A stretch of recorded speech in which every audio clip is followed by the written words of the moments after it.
Former Prime Minister Raila Odinga concluded his campaign for the African Union Commission, AUC Chairmanship, and arrived in Addis Ababa ahead of Saturday's election.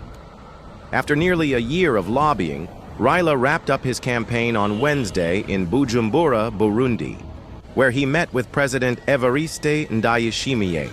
Burundi was his final stop before flying to Addis Ababa for last-minute negotiations to boost his chances.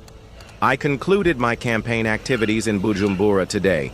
I thank President Ndayishimiye for the warm reception, Raila posted on X, formerly Twitter. As I head to Addis Ababa, I sincerely thank you all for your support and prayers. Raila arrived in Addis Ababa on Wednesday evening, where he joined the Kenyan delegation led by Foreign Affairs Cabinet Secretary Musalia Mudavadi. On Wednesday, Principal Secretary Korir Singoi chaired a strategy meeting with Raila's campaign team to finalize preparations. A large delegation of politicians, including MPs, governors, and senior officials, is expected in Addis Ababa to support Raila's bid. There are concerns over allegations that some politicians are traveling at taxpayers' expense. But Mudavadi dismissed these claims, stating the delegation is self-sponsored. Raila will compete against Mahamoud Ali Yusuf of Djibouti and Richard Randriamandrato of Madagascar. The election will take place on Saturday, where African heads of state and government will cast their votes.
Direct dans quelques instants. Merci infiniment.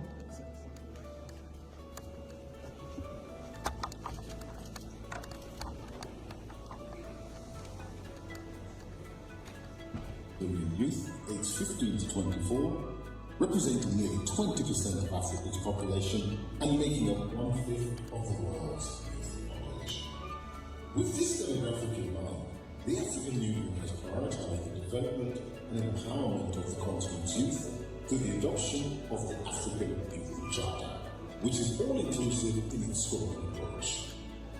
The African Youth Charter was adopted in July 2006 and entered into force in August, putting the status and progress of the Charter to the Assembly. So, what's in it for Africa's youth? Well, as a policy framework, the Charter underlines the rights, duties, and freedoms of youth and outlines national programs and strategic plans for development.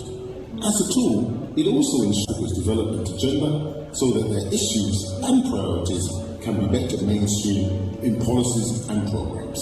Also, the Charter provides guidelines and responsibilities for countries in key areas that empower the youth to be effective in development activities across the continent, region, and at national levels. These include education and skills development, poverty eradication, and socio-economic integration of youth, sustainable livelihoods and employment, health, peace,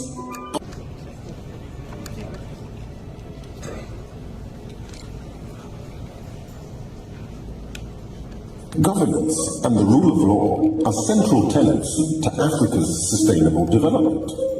With the immense challenges composed to democratic values and principles across Africa, the need for a guiding better governance across the continent, ACTEC has been signed by 46 and ratified by 34 member states as of May 2021. In addition, the African Governance Architecture and Africa Peer Review Mechanism are the roots of state. So what practical purpose does ACTEC serve? Well, in a real-life example, the Charter is wholly useful for ensuring sustainable democratic practice and democratic transitions, for returning and negotiating back to contentious periods, setting out clear international standards of good governance and forbidding